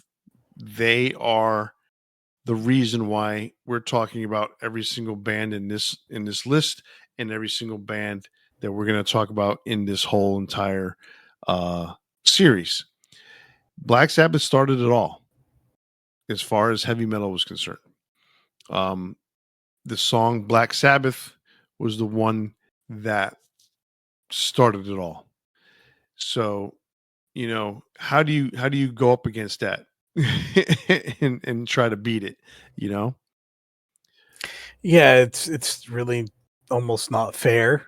Black Sabbath, we did, I think, several episodes on different different subjects, but we've done so many episodes on Black Sabbath. We're both big fans. They started it all, but it's not just that they started it all. They had 6 back-to-back albums that were just nearly flawless. Then you bring on Dio. They have 2 albums that are absolutely incredible. Ian Gillan comes on for 1 album. It's a lot of fun. It's maybe not a perfect album, but it's still really good. Then there's a lot of fans of the Tony Martin era of the band. We talked about Ray Gillan earlier. There's one album that he recorded that it's really a demo, but it's the Eternal Idol. It's a Tony Martin album, but there is a Ray Gillan version with him on vocals. The band has just a very prolific profile. Ozzy being, who he is, you when you're talking about Black Sabbath, you have to discount his solo stuff, but just as the personality, the Prince of Darkness, also just flag bearer for metal in general. Tony Iommi, the riff king, just putting out solid riff after riff after riff. Just incredible band as a whole. And you're comparing them to Behemoth, and Behemoth is still around, kicking, awesome band for what they do. And they're important in the black metal scene, but Black Sabbath is just, I think, just an overwhelming presence versus Behemoth. What's funny is, when Behemoth going up against uh Black Sabbath, it's kind of apropos because, you know, without obviously the whole style of that Black Sabbath, the dark, sinister music that they put together on that first song. I'm gonna put it song because the Wizard's a pretty positive song when you think about it, right? Um, War Pigs is a war song. It's a political song. Mhm. Um, they really, you know, visually leaned into the dark side, right? And then you know, think about the songs that Ozzy played in his solo career. And where in there does any of that say that he's the Prince of Darkness? No, Right? it doesn't, and he's a Christian, and but he played into the persona, Right, exactly. and I yeah, just that's why I find it so funny because, you know, in reality, there's one or two things here and there, but when you think about the whole career of Black Sabbath, it's not that dark. But it's yeah, just funny, that they've everyone's so leaned into that, um, that that's what they're known for. And then because they're known for that, you got bands like Venom who come in and they say, okay, I'm gonna sound like Motorhead, I'm gonna sing like whatever, and then my themes are gonna be based on like Black Sabbath, even though it's not completely true. And then Venom, does their thing, and then all of a sudden you got Slayer and you got Venom, and then the whole black metal scene starts, the whole death metal scene starts, and then now we come all the way up to a band like Behemoth that has the ability to do what they do because of the band that they're going up against. It's an unfair comparison, but in my opinion, Black Sabbath is Black Sabbath. It's going to be hard to knock them down. yeah. I mean, yeah, it's Black Sabbath. Um, no notch against Behemoth, and you know, I think their footprint in Black and Death is important. Um, but just the grand scope of things, like just because something is unfair doesn't mean it's not the right thing. So before we move on to the finals, or this is when now we're going to the semifinals, but I want to uh point out that this B category has got a huge amount of diversity, between Behemoth being black metal, death metal, Beast in Black power metal, Bullet for Valentine metalcore, Black Sabbath, Black Label Society, excuse me, being relatively straightforward metal, Buck Cherry, glamish metal, Blind Guardian, a different kind of, speed power metal, and then Bon Jovi being even poppier than Buck Cherry. That's a quite diverse Oh list yeah. of metal bands. But we've narrowed it down. We're in the semifinals. We have Black Sabbath versus Beast in Black and Black Label Society versus Blind Guardian. Blind Guardian versus BLS. What do you got? It's tough for me because like I like Zach a lot, like I said. That being said, I've always been more of a fan of Blind Guardian. Um, Black Sabbath has, I mean, sorry, wow, it's Black Label Society, um, has more of a impression in America for sure. I think if you, I don't know, it's tough because every time you say like, I think if you ask, fans like you go to a metal concert, I guarantee you a lot of people are going to know Blind Guardian.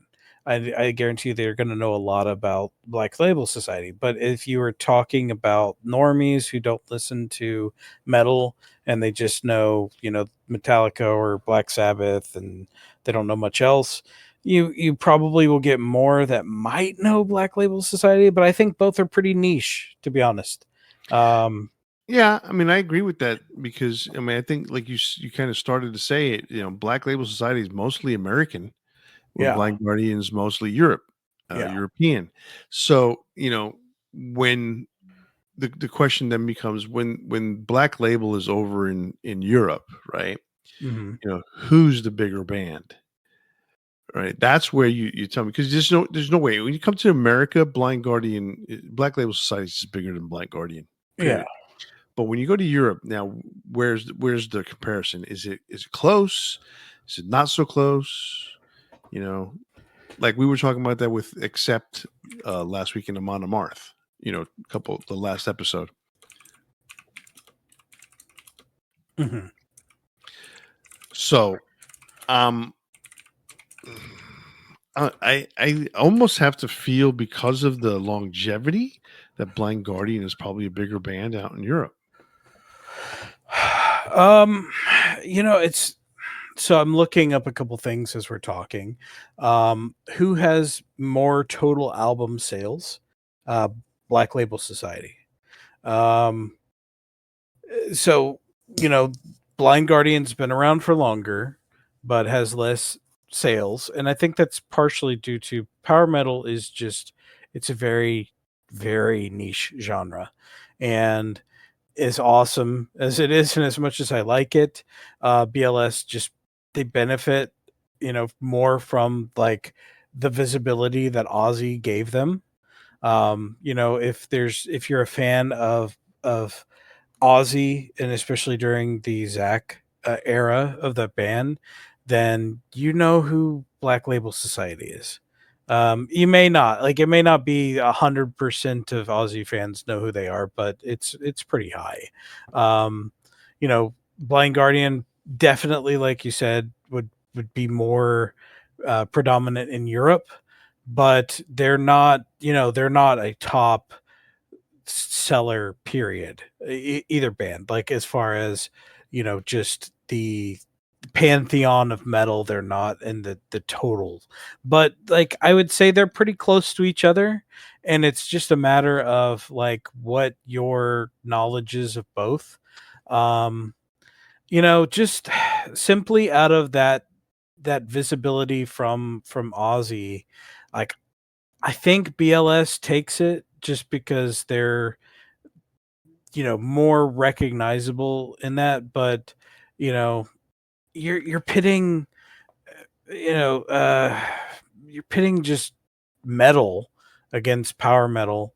It's just two different genres. It's really hard to compare the two.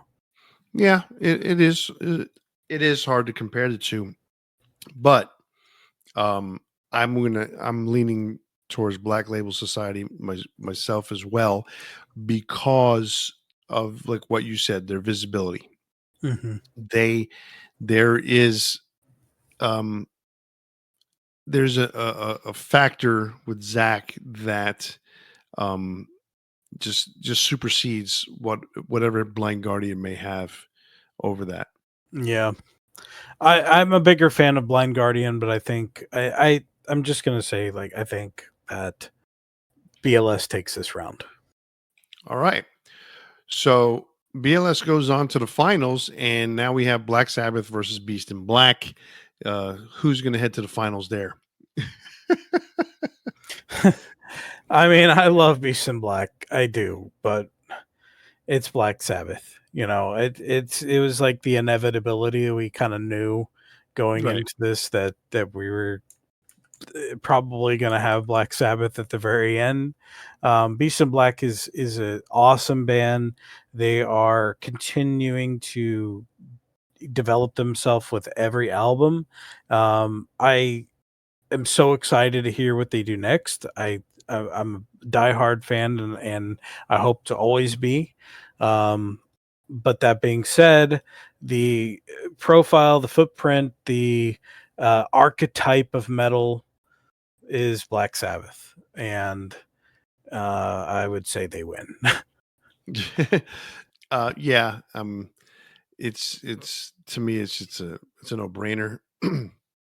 The career, the accolades, the just the everything about Black Sabbath um, kind of supersedes, the ability for Beast and Black to be able to play and offer something new. It's gonna be a little different, a little hard, but I think they have a good career ahead of them. Hopefully, it's. I mean, for what's his name, Anton, right? Mhm. I mean, Yes. he's had a long career, Yeah. right? So, Beast and Black, the band itself is relatively new. It's only been around for 10 years. But I think I would like to see some new stuff from them, and that would be pretty cool. But yes, Black Sabbath wins this one. To the finals they go against Black Label Society. I mean, Uh, I think that same sentiment carries over. I mean, they win over Black Label Society as well by the same token. yeah, Um, I agree. I mean, it's hard to sit there and say someone's going to beat Black Sabbath. I mean, I looked at all the B bands and I'm like, it's not even a race. in my head, I mean, you could say this was a exercise in futility, but in my head, to me instead, it's a celebration of all these great bands, despite Black Sabbath, being so important to metal in general. Also, just being a great band, like you can have a first band in any genre, right? And it doesn't mean they're the best, and it doesn't mean that they're even good. But that being said, like Black Sabbath, you could easily anybody could say, I think they're the best metal band that ever existed, and it's a fair argument. You may not agree, and they're probably not, but at the same time, like it's still a fair argument. Anybody could make that assessment, and it would be um something that you could easily defend. Whereas, uh, there's a lot of bands out there that, it's just your opinion. You think they're great. Well, they are great, but they're not on that same level of as sparking what became an entire genre and still continuing to be great through their career. No, absolutely.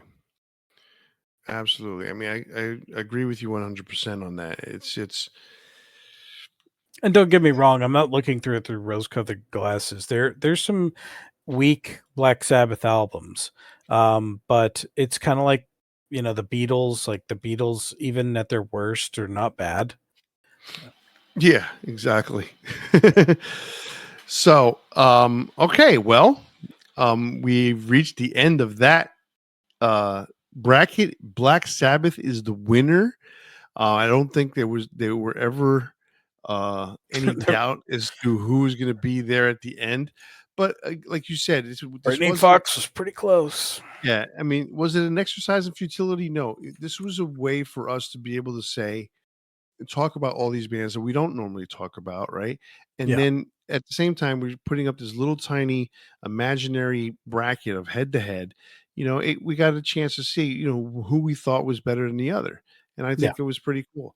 All right, so that brings us to the return of the Big Four. It has been a while since we've had a really good Big Four, and this one's going to be a double. Where the Big Four A songs, the big four songs that start with the letter A, and the big four songs that start with the letter B. So, you go ahead and start on the A, and I'll start the B when it's my turn. All right. My number 4 is "As Loki Falls" by Amon Amarth. Big fan of that song. Love that album, Deceiver of the Gods. It's such a cool riff and just like one of those songs that kind of has stuck in my head forever. Um, my number 3 is "Am I Evil" by Diamond Head, specifically the Diamond Head version.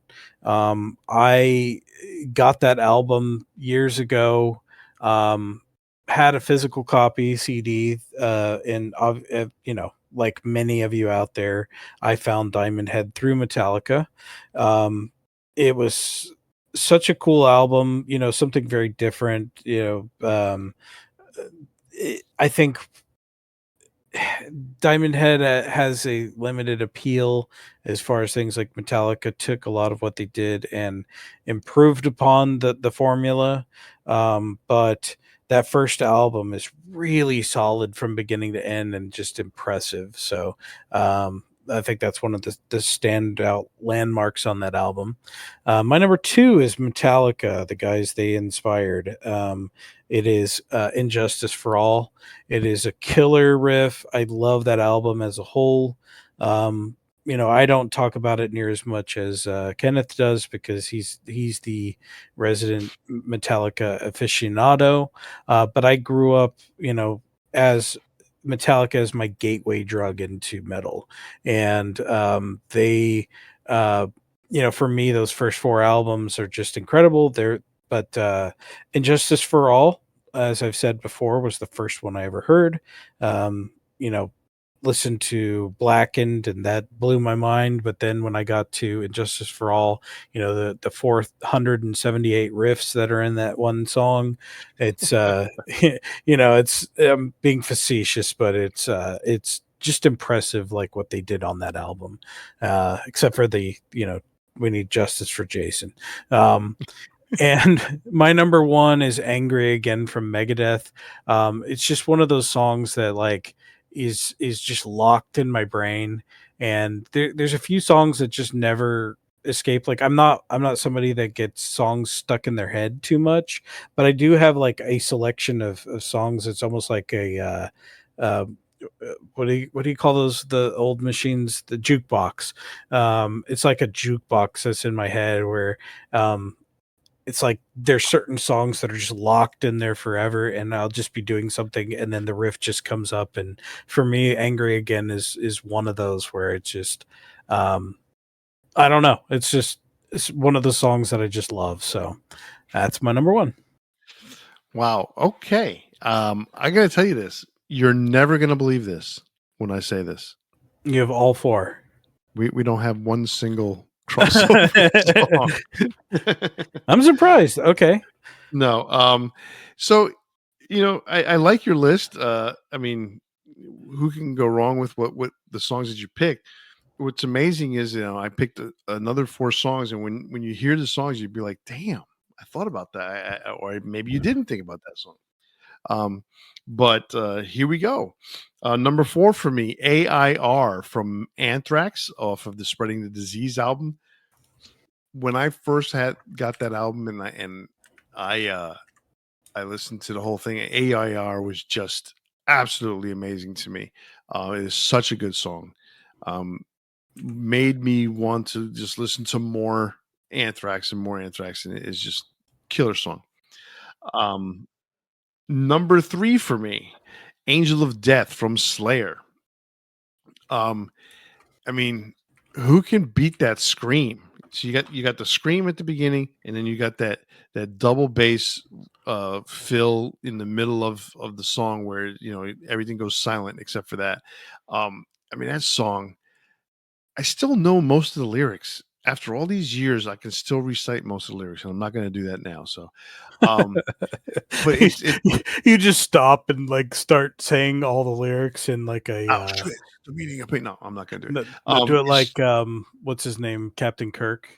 Auschwitz, the meaning of pain, the way that I want you to die.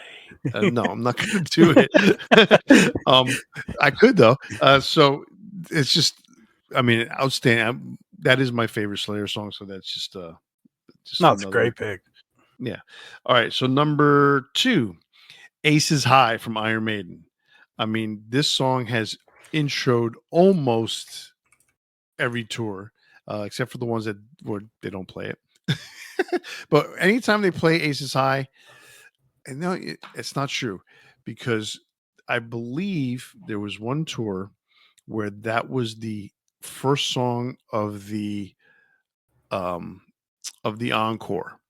But for the most part, anytime that Aces High was played by Iron Maiden in concert, it was the lead track or the lead song to open the show.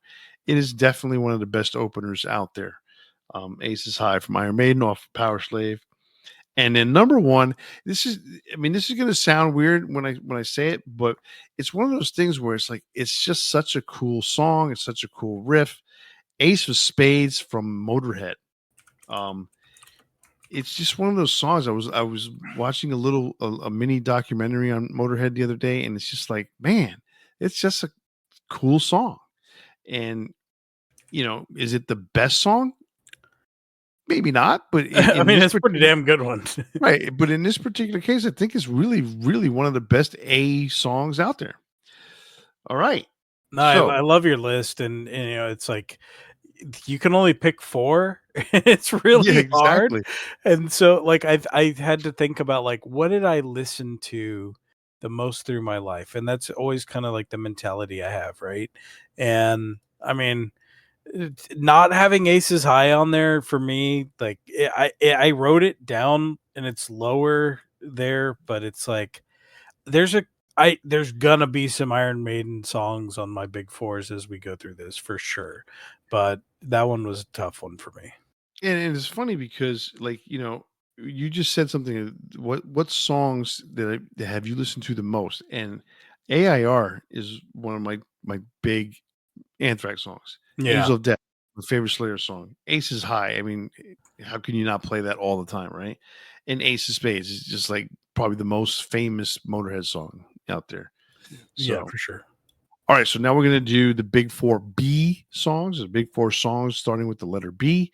For me, number 4. So this is where this is gonna be a little bit of a stray for me. Is it all metal? It's up to you how you wanted to think about it. Number 4 for me is the song Black from Pearl Jam.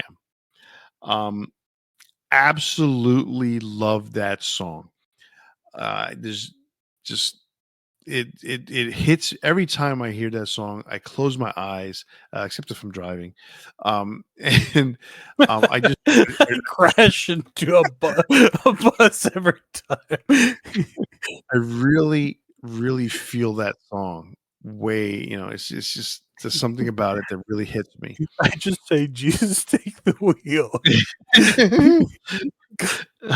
All right, number 3 for me is Battery from Metallica.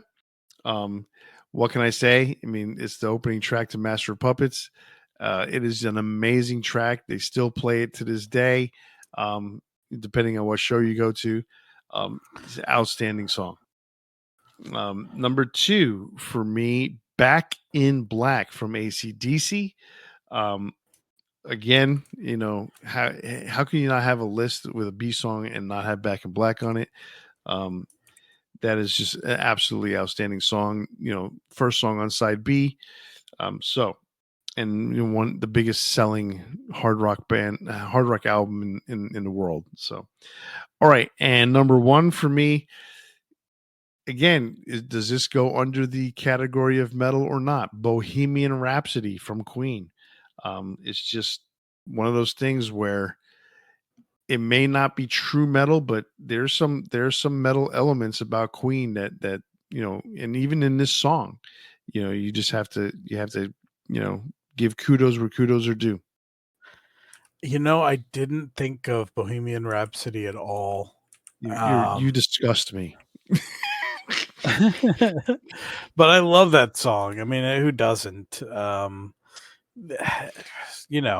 Even people that know nothing about metal love that song. So I mean, it's we should do something about Queen at some point, because I mean they really inspired a lot of people to get into metal. Stone Cold Crazy. Oh yeah. And even like the Flash Gordon stuff, it's cheesy, but like I remember listening to that stuff, early on, and just like super getting into it. And anyway, I'll stop mouthing off about that. But my big 4, we have no crossover, And man, so my number 4 is "Becoming" by Pantera. That song just is so freaking killer. Um, it's one of those riffs again that just like is stuck in my head. That mechanical aspect to it, it's just so awesome sounding. Who thinks of things like that other than Dimebag?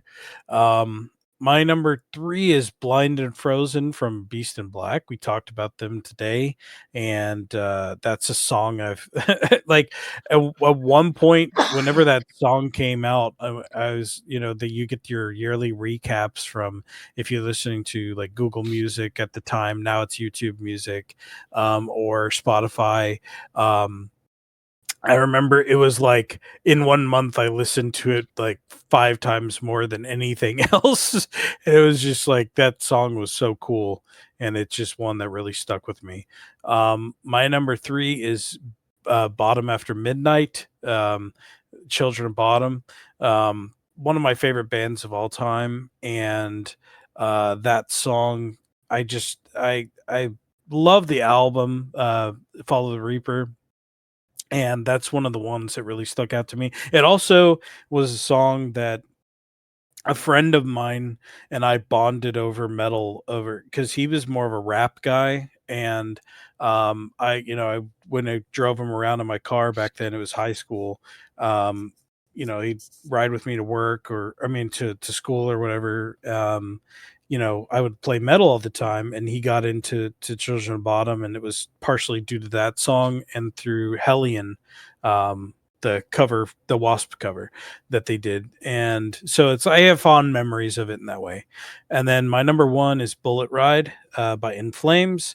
I love Bullet Ride. I love Clayman. I don't know how many times I've talked about it and on this show, but that's one of my favorite albums of all time. And I wish I was as much of an In Flames fan as I was back then, but I will never stop being a fan of that album. And to me, it's like sonic perfection in the way they recorded that album. And part of it is like just the songs are freaking good. It's a front to backer, and it starts with Bullet Ride, and that's my favorite song on that album. So, yeah. Excellent. I mean, those are just very good songs. There's nothing I can say about negative about any of that. I mean, it's great stuff. Okay.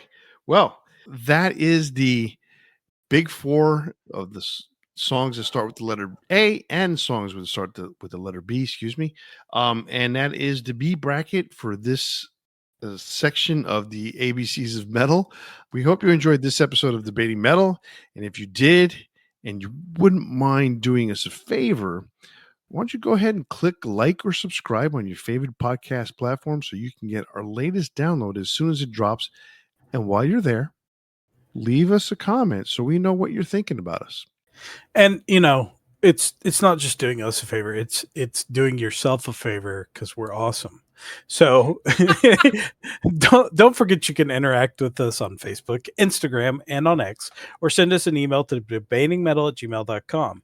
YouTube viewers, click subscribe and ring the bell to be notified when we post a new show. And remember, tune into the next episode where we'll spark up another exciting metal debate. Actually, before we continue, we're going to take a break from the ABCs of metal, and we're going to do another episode next week, and then we're going to get right back to C. But on behalf of Kenneth and myself, stay safe and always turn it up to 11. And like I always say, see ya.